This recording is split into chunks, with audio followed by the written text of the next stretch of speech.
Good evening. I'm Scott Monroe, managing editor of the Morning Sentinel, Kennebec Journal, and centralmaine.com. It's great to have everyone here tonight for another edition of Maine Voices Live Waterville. And I must say, it's really nice to see the sun out right now.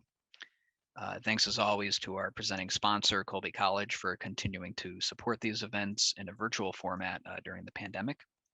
We have a great evening planned, and I'd like to briefly go over the format.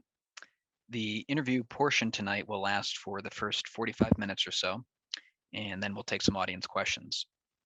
You can submit a question through the Q&A button at the bottom of the screen. I do want to make clear at the outset tonight that, as everyone is probably aware, our newspaper reported recently on a complaint brought by some coaches at Colby College. The college provided a statement for that story, and the newspaper is fully reported on the complaint.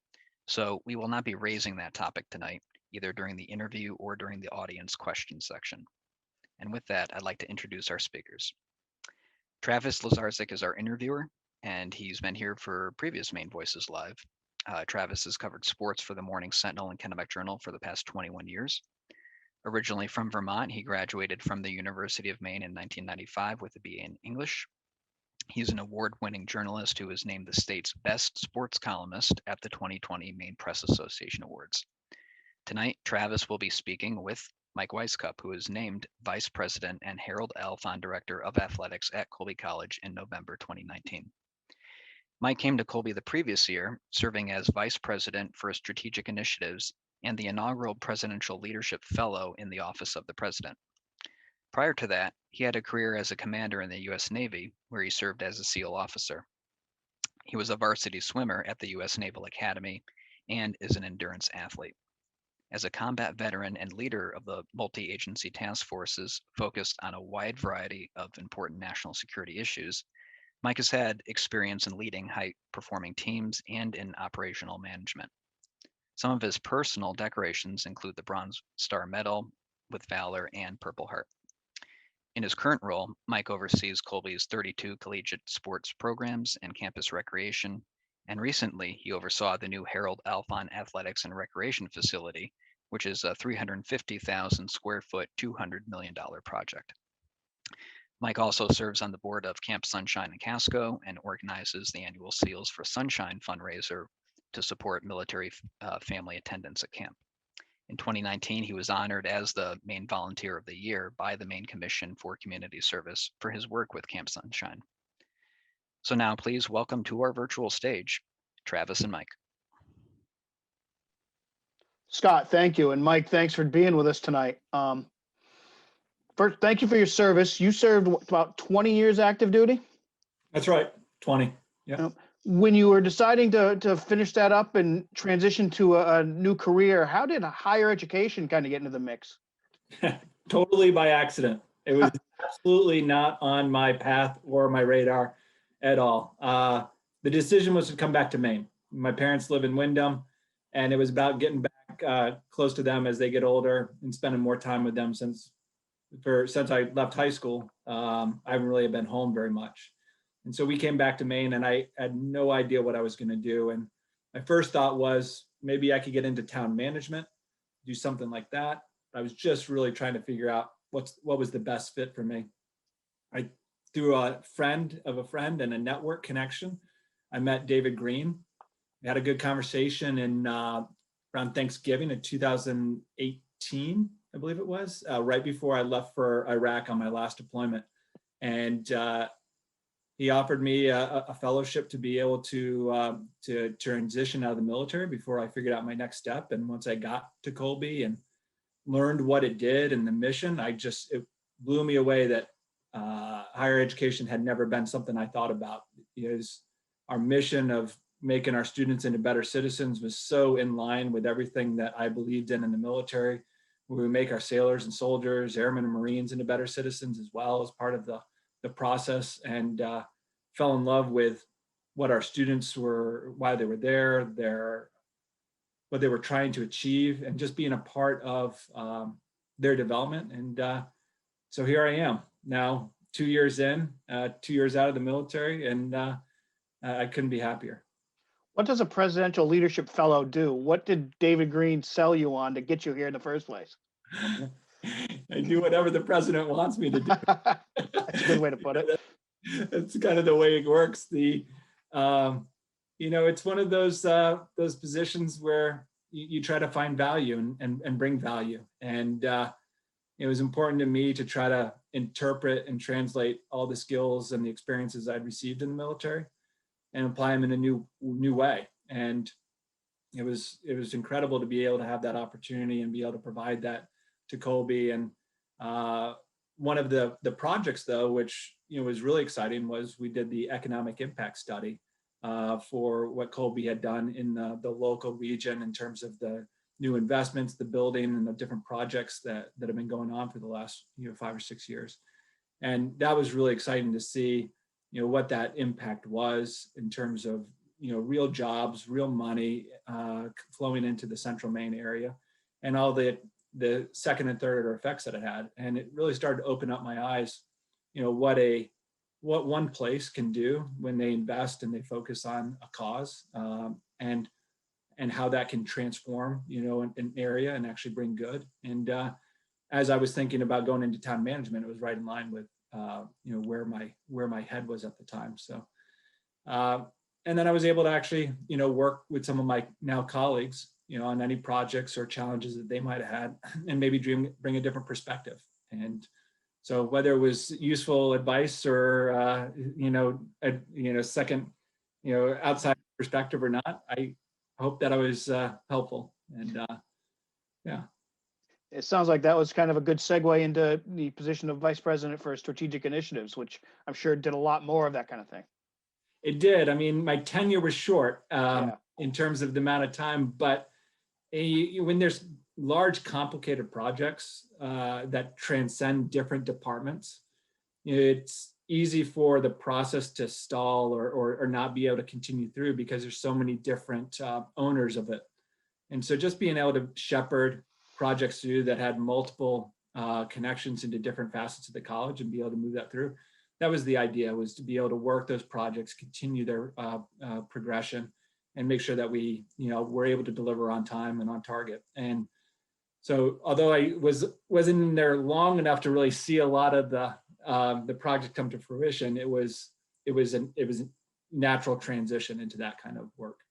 Sure. How did the athletic department kind of become part of your career path? It seems like, you were a collegiate swimmer, yeah, but most athletic directors have this path of, they were a coach or an assistant AD or something, and you had none of that. So how did David Green convince you to, hey, I need an athletic director and you're my guy?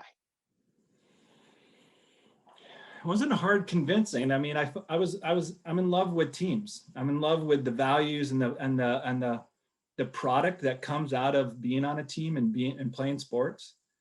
I know how important it was in my life and how important it has been in my success, is the skills I've learned on and off the court, in the locker room, really was the special sauce that, when added with a really rich academic, education from the Naval Academy and other leadership training is what made the difference in my life. And so it wasn't hard to convince me that this was something I knew I would love to do and something I could absolutely put my heart and soul into. But you're right. I don't have any, collegiate, sports background in terms of management. Just being a swimmer didn't give me any insight into how things were run, how the missions process worked, how recruiting worked, how fundraising worked, how compliance worked. But I've got a remarkably strong team that knows that work. And I really do lean on their expertise every single day. And I hope that what I'm able to provide is not a replication of their expertise, but something else. That's the best part about a team, is if you have all the same components, you only can do one thing. Football team isn't all quarterbacks. It's made up of a variety of different skills and skill sets. And so what was the skill set I could bring? And after 20 years leading teams, leading very complex organizations, high-end missions, I could bring leadership and management, I think, skills to bear. And that's what I've really tried to do every day while learning the industry and the job. And it's been a really steep learning curve. Let's say I've done a lot. I've been in a lot of hard places. There's no doubt in my mind, this is the hardest job I've ever done. But what makes that this the hardest job? It's just very nuanced and complicated in so many different facets. There's so many stakeholders. There's very finite amount of time to be able to accomplish your work. Very high stakes if you get it wrong. And you were dealing with the development and education of students to prepare them for life, and they're only here for a period of time. Their windows for their seasons are very finite. You got to get it right. And if you don't, you're going to have an adverse effect on their development and their potential in life. And you have to take that incredibly seriously, I think. There's also, within the military, it was something that I grew up in. And so I was able to work my way through and learn the nuances along the way. And so I learned every facet of it, and parachuting in, to the position I have, and having to learn all of those, all the ways that things connect and how that spider web actually works is really tough. And the stakes are really high. And so it's been difficult in that sense. It's difficult leading 21 different coaches that have very different programs, but oriented around the same mission, but sharing the resources back and forth and making sure they're balanced. Make sure everyone is moving in that direction when they don't actually need to work together very often because they have their own program, their own lane, but getting them to work together, that's very difficult. And I'll be honest, working with parents when there's challenges is new to me. There wasn't many times in the military where I had a parent call up, me in Iraq if something went wrong. So, learning those nuances, but building relationships that are going to last a lifetime, and actually it's really important to Colby's success in the future, and setting our students up to be able to look back on their time at Colby with genuine appreciation and respect, so that they give back when they leave. It's every day. It's nonstop, and it's and then you throw in COVID, and you throw in opening a brand new athletic center, of which all my peers that have been doing athletics their entire career didn't know how to handle COVID. Very few, if any of them, have ever opened a brand new building at the same time. So you add all that together, and it's been a really hard job this year. We'll get to COVID and the new facility, but I want to double back to the parents. I mean, I saw in another interview that you gave that you get calls. You said you get calls from parents complaining about playing time at the collegiate level. That blows my mind. What do you say when you get this call? I mean, I'd hang up on them, but I mean, no, it comes from a good place. It's genuine. They care a lot, and they're invested in their child's education and development, and they just want the absolute best. And so they're invested in that, and they want to make sure that that their son or daughter is getting everything they can out of this. And so, to different degrees, people get involved in those discussions, or when they're frustrated when things don't work out, and that's okay. And I'm absolutely always willing to hear. No matter what, they always bring up something that's important, and the more you collect those pieces of data, sometimes they paint a picture, and it gives you insight into something that you might need to look into that's a problem. And if you have to be receptive to that. I think, especially important as a leader, that if you close down that feedback loop, when you shut down people immediately, they won't bring up questions. And then eventually you might be out of position and actually now be on your heels or behind, and something actually is wrong, but no one's come forward to talk to you about it because you have a reputation of not listening or being, kind of a jerk. And that's not who we are. And that's not who Colby is. And we have a relationship with our families. We want them to feel like they have a relationship with us. And that part of that is answering the phone and answering their emails and having a dialogue and working through it. And so, it is what it is. Sure. I'm okay with that.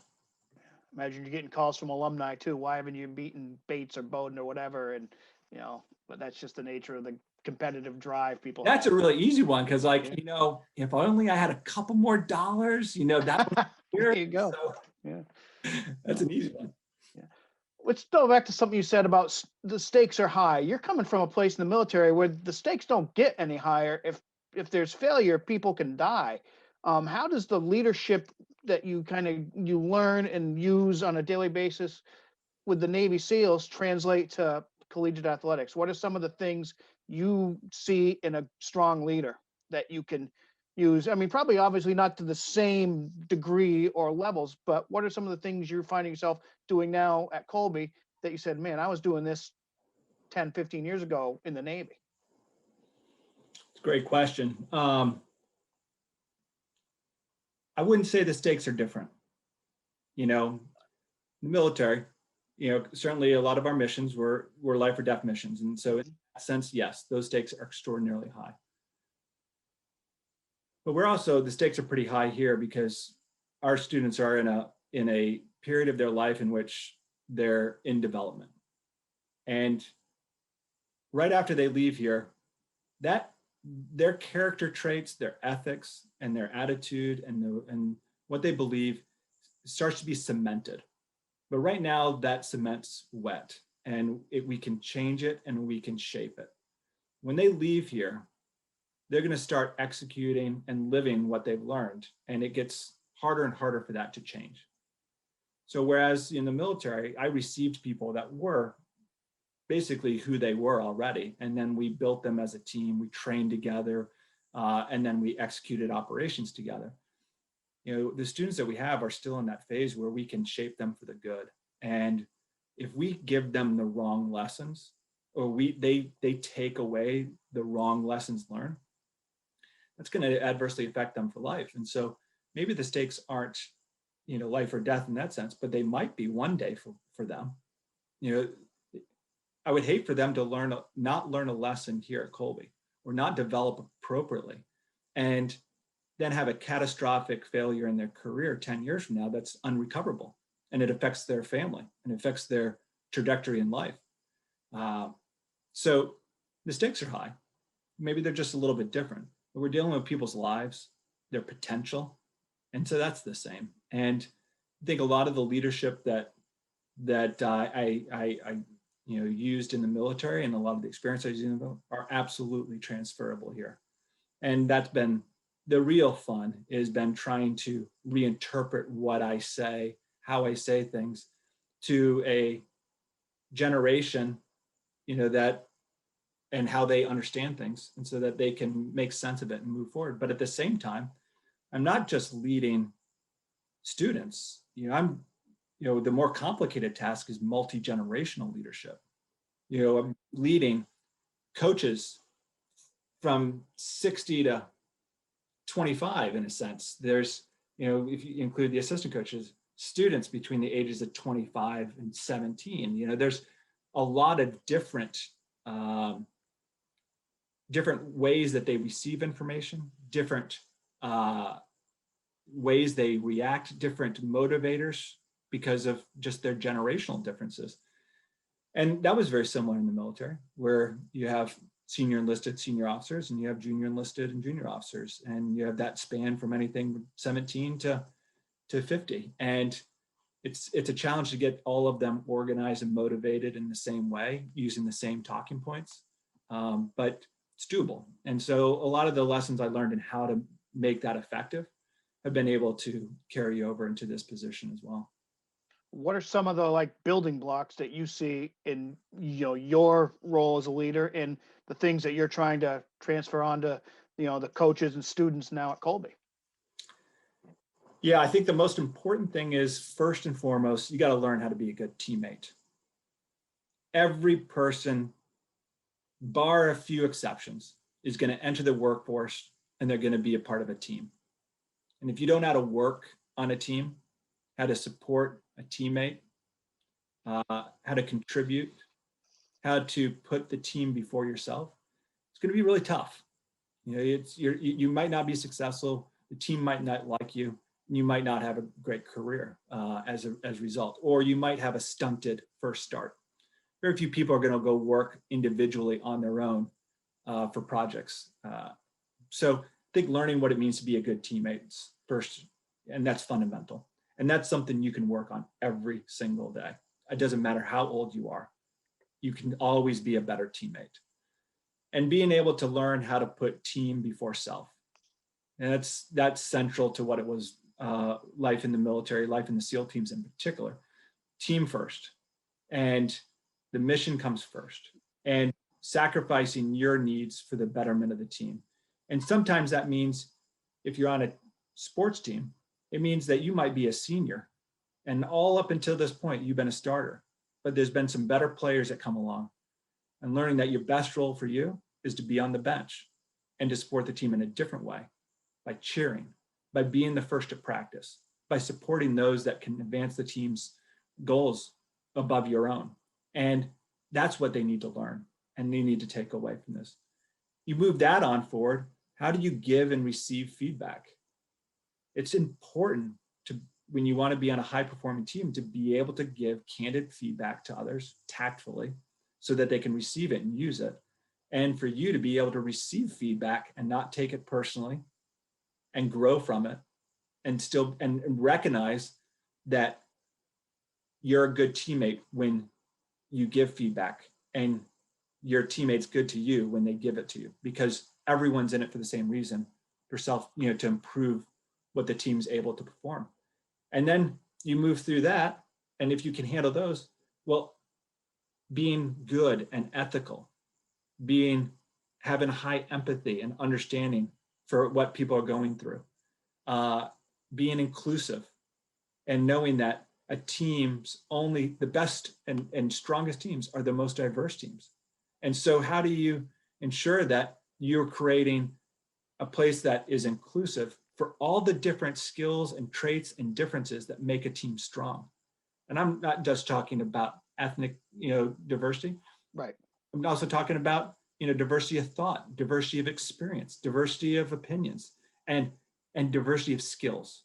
And so that how they all come together. And as a leader, when you're a captain, how you make sure that your team has that kind of culture. And so growing in an individual through that process, when they leave and they know what it's like to be a good teammate, they know how to give and receive, feedback. They've got thick skin. They know why they don't take things personally, and that they know how to create a great environment for others. You add that to the incredible academic experience that Colby provides through our faculty. You put those together, Colby graduates are unstoppable when you do that. And I just really believe in that. And I believe that our contributions within the athletics department and on sport teams, helps to do that. When you got hired, I think it was November 2019, right? That's right. Yeah. You were the third athletic director at Colby in about 6 years. And I'm sure there were some coaches who kind of were like, oh, geez, here comes another one. And then they find out that you really don't have an extensive athletic department background. Did you have a lot of convincing to do with your staff? Or, was there a lot of people who were like, hey, I'm on board right now? Well, I'd been there for a year, so I wasn't unfamiliar to people. And I'd spent some time working in the department. I'd been helping some coaches. I'd gone and given some leadership discussion talks with them. So I wasn't unfamiliar to people. I think that was one thing. Folks knew. It's important. Yeah. It really is. I mean, they knew me outside of the job, and I hope that they knew what I stood for and what kind of person I was. So I hope that might have allayed some worries. But the point that you bring up, I think, is an important one, is that amount of turnover creates just an enormous amount of instability. And that instability, lowers the level of trust within an organization. And when you don't have a high trust place, people are afraid to take risk. They're afraid to make action because they don't know, this new guy, is that what he wants me to do or not? And so when you've hired coaches that are already high talent, high caliber, great experience, and they're checking themselves and not moving out as fast as they can, we're not getting the best out of them. And that's job number one, is to create an environment for all of them to be able to absolutely showcase their potential and move out and make decisions and know what I believe in, what the standards are, what the expectations are, what the instructions and policies are, so that they actually can make decisions on the field in real time and not feel like they're going to get in trouble or have to come back. And so trying to gain that that kind of relationship and build some trust and stability in the department was job number one. And I didn't do it by myself.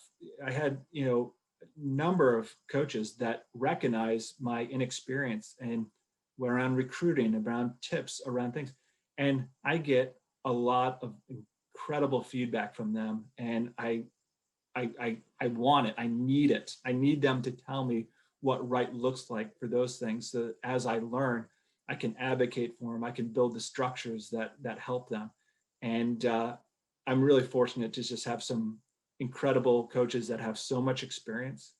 I mean, guys like Jack Cosgrove, he's a legend. He's been doing this longer than, almost as long as I've been alive. And I'd be a fool not to listen to his counsel and advice. And I'm grateful that they're willing to share it with me and help me as I get up to speed.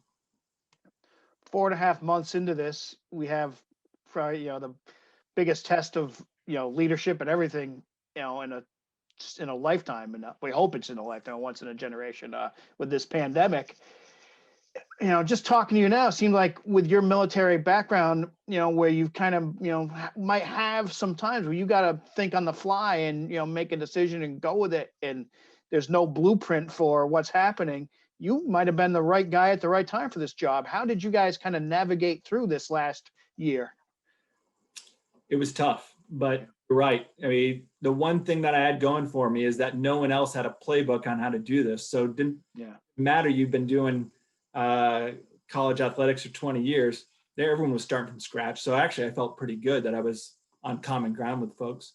I felt like I had a leg up with the crisis management aspects. I mean, that's a lot of what we do in the military is crisis management, time sensitive operations. And so I felt more comfortable. It doesn't mean it was easy, but I felt more comfortable with the uncertainty, more comfortable with the ambiguity of the situation. And I hope I did a good job, with my team. I hope that they got what they needed. You'll never know what the alternative version could have been, but I know that we made it through this. Every team was practicing at one time. All 32 programs were out practicing, and some of them were competing at one time. We could never do that in a normal year because of rules. Right. We were able to pull it off during a COVID year. We did it safely, and our teams were able to get back out there. Our students were able to get that experience. We were back into competition after the new year with some of our winter sports. We got back into spring competition. Every fall team that could get a competition in the spring was able to at least get one in. Not all of them did, but we almost got full competition experience. Our Nordic ski team went to nationals. And so we were able to get back after it. So if that's proof that however the transition happened, I'll take it, because last March when we went remote and fairly abruptly, it was about trying to add some structure to the uncertainty. So add certainty to the situation. What does month one look like? What's month two going to look like? What's month three going to look like? How does the new year, and just trying to communicate and over communicate what we're looking at, where our heads should be, was something found, just what I did in the military on a regular basis. And learning also how to prioritize all the different things that were happening and making it clear and simple and allowing everyone to know what those priorities were and then to execute them allowed us all to function in the same direction and move together through this. And I'd like to think that worked. I mean, I think that our ability to get back after it is some proof of that. But, at an individual level, life was still happening for folks. There were difficulties at home. There were challenges with school. There were, life was happening in addition to all this other stuff. But we made it through. We're all still standing. We're all here still right now. And our students I believe, had as close to a normal experience as you could possibly get. But we didn't do that all by ourselves as well. The entire college rallied around this. And so not only were we able to, manage through this crisis together as an athletic team, but we had teammates across campus that we could all lean on, and we all collaborated and we all support each other. If it wasn't for our testing program and just the Herculean effort to do that, we could have never accomplished what we were trying to achieve. But one team, we were able to make this through. And I'll be honest, the leadership that David Green, imparted to our senior staff and how he led the campus through this gave me the confidence and gave me the structure I needed to also then go and lead my department. And so, these things nest, and I couldn't have been, more grateful for how all my colleagues and how David Green led us. But I do, to your point, I felt like I was in the right place at the right time. And beyond that, I felt like I could contribute to the conference as well in being able to handle the crisis and how we might think through solving this problem together. So, yeah. When I think back to mid-March last year, and I think of Colby specifically, I'm thinking, geez, the men's basketball team had just gone to New Jersey and come back from the NCAA tournament. I think you had Nordic ski team and track and field athletes going across the country for nationals. The spring sports had just started up, for the most part. They hadn't gone on their spring trips, which were ultimately canceled, but they had started playing games. And I'm thinking, this is just prime for an outbreak. Did that fear cross your mind that, geez, these people could be bringing it back and we could be in for some rough times ahead? Or, we knew, in retrospect, we knew so little about what was really happening back then. Right. It was like we were learning by the minute. Every day we were figuring something new out. And it was definitely high risk and moving everyone back, but getting people home as well and just decompressing the campus. We had to go through a high risk situation. And even looking back at all the movement and all the travel, we don't even allow that kind of stuff now. And we know everything that's going on, but we didn't really have a choice. It was such a fluid moment. We had to get people back. We had to get them back, to campus. Then we had to get them back home quickly and safely. And unfortunately, everyone had to, go through, more risky situation to be able to do that. But in the end, I think we came out pretty strong.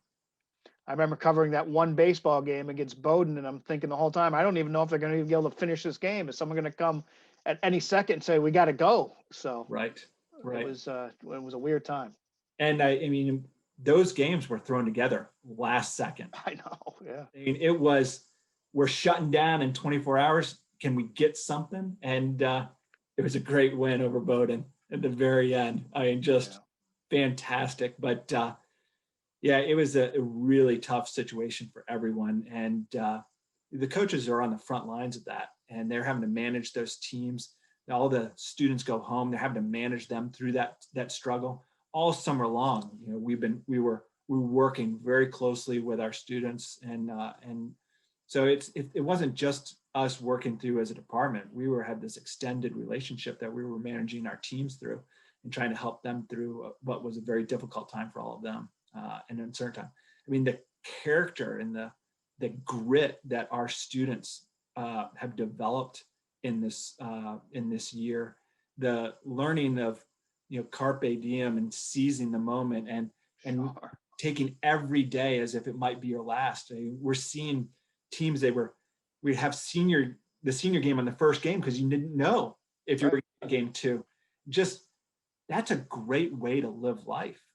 I can't wait to see what this generation does as they become 40 and 50 and 60-year-olds when they're leaders in industry and government, and how this pandemic has shaped them and made them appreciate maybe the simpler things, the things that we used to take for granted. Yeah. If anyone's playing sports for granted now, they just haven't been paying any attention for the past 13 or 14 months. Right. Can you tell us if there's been any decisions about the fall for the NISCAC yet? Are we going to see a football season? Are we going to see a regular fall for everybody? Or is it too far out to even know?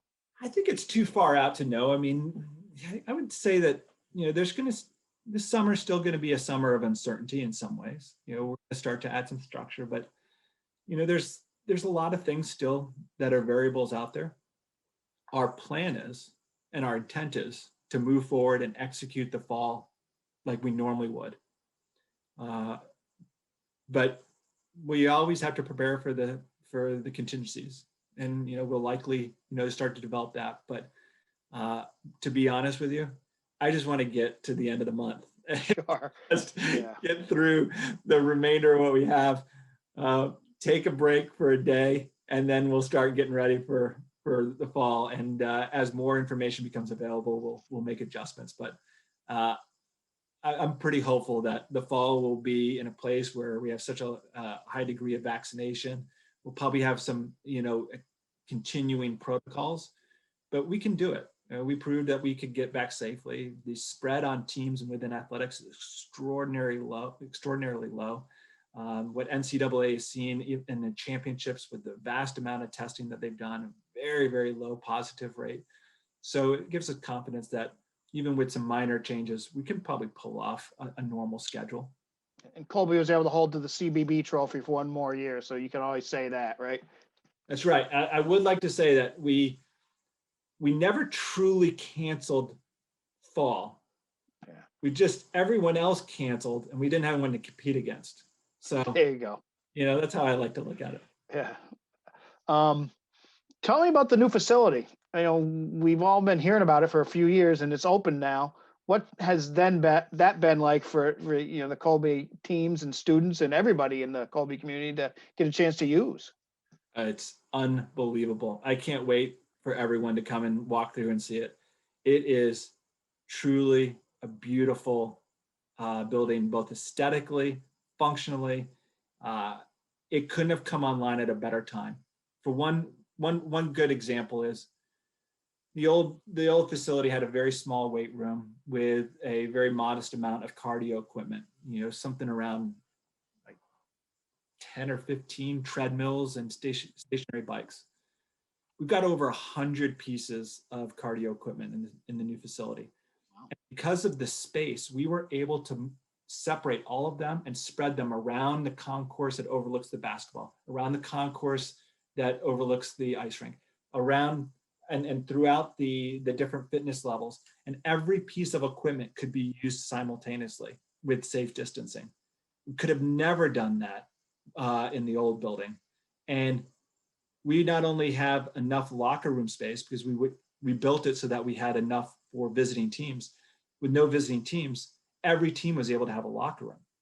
And so teams were able to have that place where they could, and athletes could decompress, but they could practice. The NCAA allowed us to have practices year round for up to 114 total days. And so we were able to provide that stability and structure and those teams to help the students through this difficult time. And the building allowed for that to happen. And we couldn't have done anything near to this scale had it not been for that. I'm really excited though to get our prospective student athletes to come in and see the building. I think it's going to be a game changer for our recruiting. We've already seen a bump through the virtual tours, but when people start to see this facility, it's just amazing. The 50-meter swimming pool, the idea of being able to hold the Maine State high school championships there, it's a fast pool. This would give our high schoolers an opportunity to get the fastest time possible and make them really competitive for scholarships in other schools all over the country. I know how important that was for me as a swimmer in high school. Swimming in a fast pool made a difference in my ability to get into college and swim competitively. We have that chance now with this facility, with this pool. And so soon as we can, not right now, but as soon as we can, we'll open up those doors and you're going to love it. Absolutely love it. It's a good way to kind of get to some of the questions I'm seeing popping up in the chat and the Q&A. We have one here. Is there going to be an open house sometime for the new building? And can you speak to the handicapped accessibility of the new facility? Yes, so there will be. I just don't know when the homecoming or the opening will be, but we will do that at some point. It is built to the latest and highest standards for ADA accessibility. The ability to enter from different venues and at different levels. The access to the elevators and where they're located. Though the beauty of it is that all the competition venues are basically on level 1, and all the fans come in at level 2 and kind of come down into the venues. And so you're able to get this really great perspective. You're not coming in at the basketball court and having to work your way back up. You're coming from the top and working your way down. And so it gives a great vantage for those that are in wheelchairs and have, maybe more difficulty maneuvering, and to be able to come in and have a just as good of a perspective as every other person, and not working their way up from the basketball floor, up. And so I think people are going to really love that. And the amount of glass and open space allows you to see multiple venues simultaneously. And so you're able to get a sense of what's going on all around the building at the same time, which I think is also really a really wonderful design for how the team put it together. Another question. We've seen Colby and the city of Waterville really kind of come together with some projects, uniting, making them almost symbiotic here. What do you see in the athletic department's relationship with the city of Waterville over the next few years? I hope a really good, tight one. It's an important part of who Harold Alfond was and what the Harold Alfond Foundation does. And it was an important part about this building.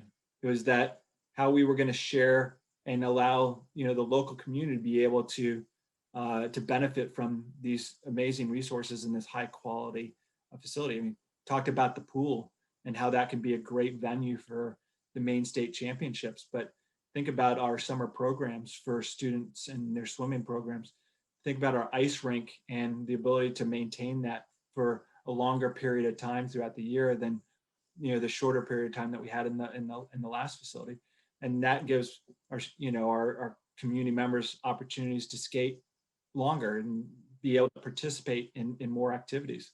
So I can't wait to see everyone come in. We have our track, and now our indoor track that's actually a regulation. You can hold meets there. You can actually use it. Whereas the old facility, which was beautiful and rich and great, but it was built at a different time, and it didn't, the standards and the industry changed, and so it made it more difficult to fully utilize it. So I'm really excited to see how this opens there. I can't wait to those young children come and see what it looks like and see how great it is, and it might inspire them, might give them new ideas.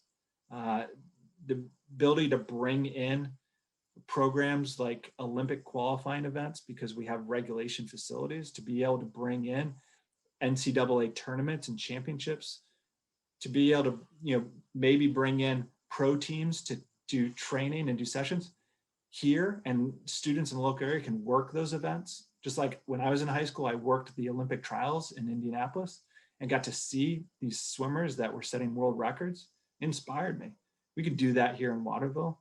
So I think the building offers not just an opportunity for people to participate and use it, to come in and cheer and be able to watch great events, but we're going to be able to bring people to Central Maine of a high caliber. And that could be the spark for one son or daughter out there, Waterville, that could change the trajectory of their life.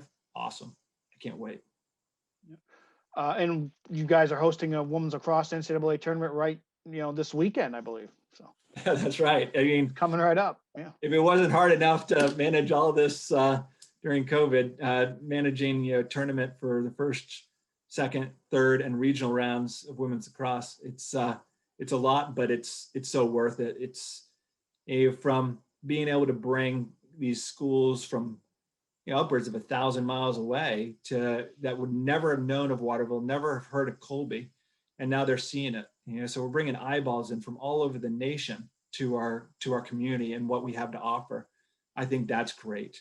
The economic impact as well, being able to fill out all the local hotels for the next 2 weekends, the restaurants that they'll be participating in. And, I'll add a note in terms of the safety, if there's any concern with all these people coming in from all these different locations. Very strict testing program for all of them to be able to come here. They all have to test negative before they depart. They all get tested by the NCAA when they arrive. If they're here for more than a day, they get tested again before they compete. So there's multiple levels of ensuring that all of them that come are tested, and it's a very safe environment. So when they're going to the hotels and they're going to the eating establishments, you can be assured that they've been following a very rigid testing program just to even be able to compete and get to this level. They had to be really disciplined as well. So I love that aspect, and it's great that we're being able to host it and be able to show off Central Maine and be able to show off Colby.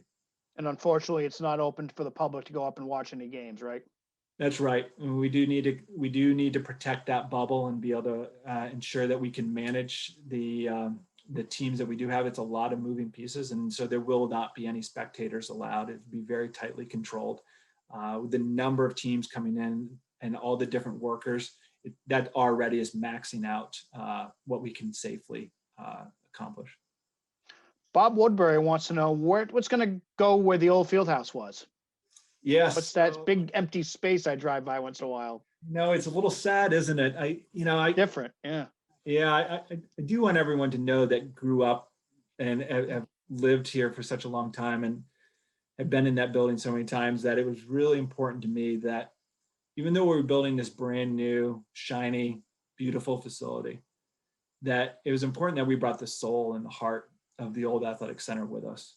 And to be able to finish and honor that building and all the individuals that, sweated in it, bled in it, won in it, lost in it, lived in it for so many years, grew up learning how to skate there. Our women's ice hockey team beating Bowdoin in the last ice rink game, in that is just awesome.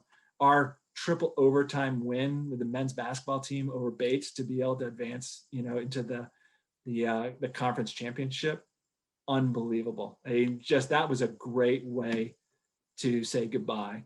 And we brought that with us into the new building, and the facilities location is going to be groomed with some rolling hills, some trees, and some areas for people to have picnics, to be able to have tailgaters, to be able to enjoy themselves. In that central location, you'll be able to see the soccer fields, the lacrosse and field hockey field, the football field, all at the same time. And if you have driven by, you notice now that the building's down, you have this amazing vantage all the way across over into, you can almost see the Walmart parking lot from there. And so it's just a really good spot that people will be able to socialize, wander, and be able to see all the different games happening simultaneously. And I think people are going to really enjoy it. I was worried it would just be a parking lot. That's nice to hear. Nope. Good. Lisa DeSisto, who signs my paychecks, wants to know, with participation numbers declining in youth and high school football, what do you think will have the impact on the future of college football? Wow, that's a solid question. Thanks, Lisa. I think you've got to, we are absolutely going to have to readjust and adapt to the changing situations. If we want to survive, if we want to continue to provide the same experience to our children, and really that is, the benefits of being part of teams and being part of sports. So as we see declining numbers, I think it will be harder to recruit and field teams.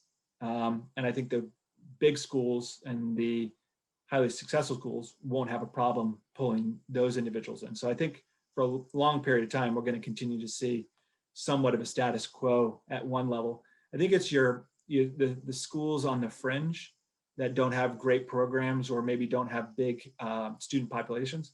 They're probably going to struggle the most when that starts to come across. But I think there's also a bubble going through the system, that's representative of when the recession hit, of just even lower numbers of students that are going to be coming through the pipeline. So there's going to be a reduction in overall student numbers as well. And we'll adjust to that as we need to, and we'll see. As I think also as research is done, as that we're able to do better with the types of equipment we we have on the field, that types of helmets, the concussion protocols, and some of these other things, that we're getting smarter about how we do this. And as we get smarter, there's fewer injuries, which makes it hopefully a more sustainable program going forward.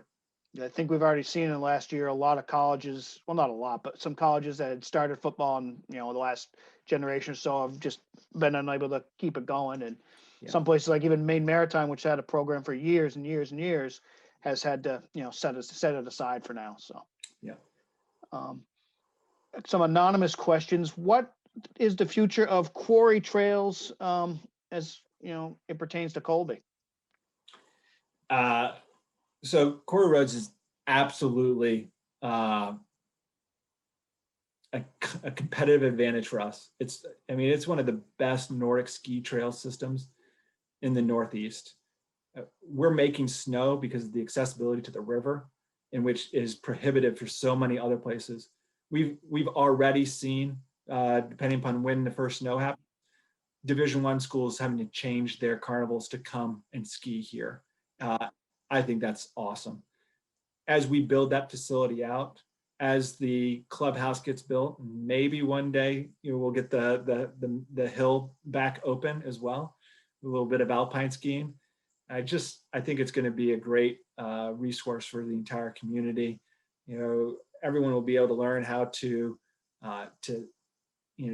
ski and to be outdoors. And whereas right now, traveling all the way out to Sugarloaf or Sunny River may be prohibitive for some people. And this will be right in our backyard. For our students that come from all over the country, imagine a student from Texas who's never seen snow before coming here and learning how to ski and getting that experience. I think it's just going to be amazing. And for our older generation that remembers how robust that hill was and the trail system was, you kind of get it back to those old glory days. But already the Nordic ski trails are absolute top of the class in terms of their capability. We were talking before this started, and we think like a ski jump would be the perfect thing to put up there, just to let people go up and rip it. Fortunately that's town liability, not Colby liability. So that's okay. Let the mayor deal with that. Right. Couple questions here that you kind of touched on, but will Colby be making a big recruiting effort for student athletes? It sounds like the new facilities are kind of helping you guys along with that. It is. We're showing that we're investing in athletics and that we believe in the educational value that athletics brings.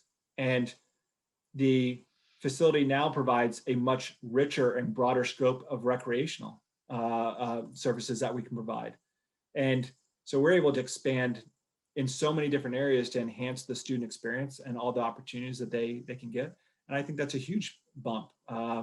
If you're looking around at schools and you're unsure what people are doing, you can rest assured that if you come to Colby, we're investing in all these other aspects in addition to our academic programs, and you can gain from that. And you look at how we came back to campus and we were able to stay here in person. You can rest assured that if there's another crisis, something that Colby's in a very good position, and our philosophy is to continue to provide that great education and purpose. So if you've got a lot of options, you're looking at different places, it's a pretty good bet to come to Colby, because we're not just talking about it, but we're showing it, and we're demonstrating it through our actions.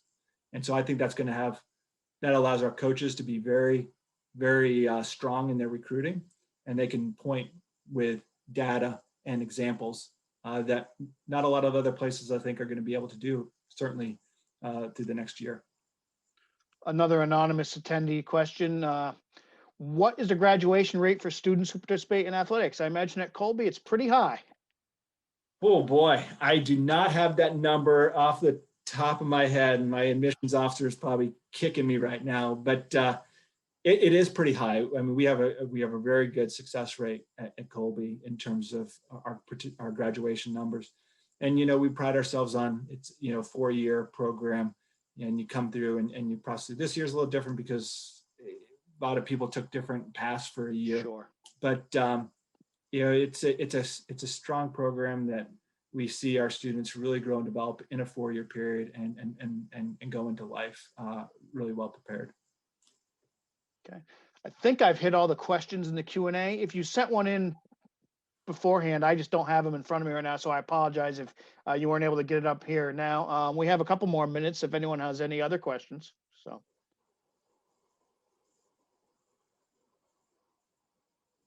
And I'm not seeing anything jumping right out at us, so.